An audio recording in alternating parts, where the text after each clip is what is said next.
ថ្ងៃនេះណាខ្ញុំមានអារម្មណ៍ថាធ្វើការជាមួយប្រទេសថៃគឺពិតជាលំបាកទី1គឺប្រទេសនេះមានយន្តការឬក៏ក្បាលម៉ាស៊ីន2ក្បាលម៉ាស៊ីនមួយគឺជារដ្ឋាភិបាលស៊ីវិលហើយក្បាលម៉ាស៊ីនមួយទៀតគឺជាយោធាហើយដែលក្បាលម៉ាស៊ីនស៊ីវិលដែលគួរតែជាអ្នកមានឥទ្ធិពលឬក៏អំណាចក្នុងការធ្វើការសម្រេចចិត្តវាសនាប្រទេសជាតិមួយបែរជាគ្មានអំណាចអីតទៅសោះណាហើយអញ្ចឹងមិនដឹងថាតើថៃនឹងបង្កើតរដ្ឋធម្មនុញ្ញធ្វើអីបង្កើតច្បាប់ធ្វើអីមានក្រសួងការបរទេសធ្វើអីចាអញ្ចឹងខ្ញុំវាមិនយល់នៅត្រង់ចំណុចហ្នឹងហើយបើអ្វីៗសម្រាប់នៅលើយោធាដដែលណាមិនក៏មិនឲ្យយោធាទៅចូលប្រជុំវិញណាសម្រាប់ចិត្តនៅក្នុងកន្លែងយោធាទៅមិនបាច់មានក្រសួងការបរទេសមិនបាច់មានក្រសួងអីគេតំណាក់តំណងអីទេណា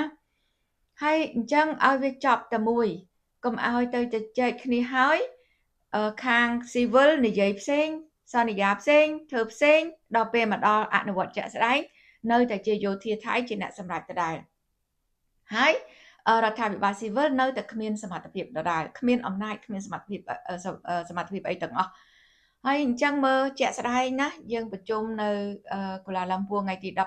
17ចេញមកយើងសង្កេតថាអាចមានលទ្ធផលជាវិជ្ជមានមកដល់ស្រុករៀងខ្លួនខាងយោធាថៃចេញផ្សេងណាចេញសេចក្តីថ្លែងការណ៍ផ្សេងបដិសេធអ្វីដែលសម្រេចនៅកូឡាឡឹមពួរទី2ប្រជុំម្សិលមិញថ្ងៃច័ន្ទនេះណាដាក់លក្ខខណ្ឌថាបើសិនជាកម្ពុជាមិនគោរពតាមលក្ខខណ្ឌទាំង4របស់ថៃទេថៃនឹងមិនបន្តការប្រជុំតទៅទៀតណែមិនមែនខ្លួនឯងជាអ្នកសម្រេចតែម្នាក់ឯងទេរឿងនេះគឺភាគី2ណាដែលជាមេក្នុងការជជែកពិភាក្សាក្នុងការកំណត់របៀបវិរៈនៃការប្រជុំហើយនឹងក្នុងការសម្រេចចិត្តប៉ុន្តែក៏នៅមានណាអាស៊ានណាក៏នៅមានអាមេរិកក៏នៅមានអន្តរជាតិគេតាមមើលដូចគ្នាអញ្ចឹងបើលោកថៃចង់ប្រកាសសង្គ្រាមអានឹងគឺលោកថៃជ្រើសរើសប្រកាសសង្គ្រាមស្របច្បាប់អញ្ចឹងយើងអត់មានអីជ្រើសរើសក្រៅពីទប់ទល់ការពារ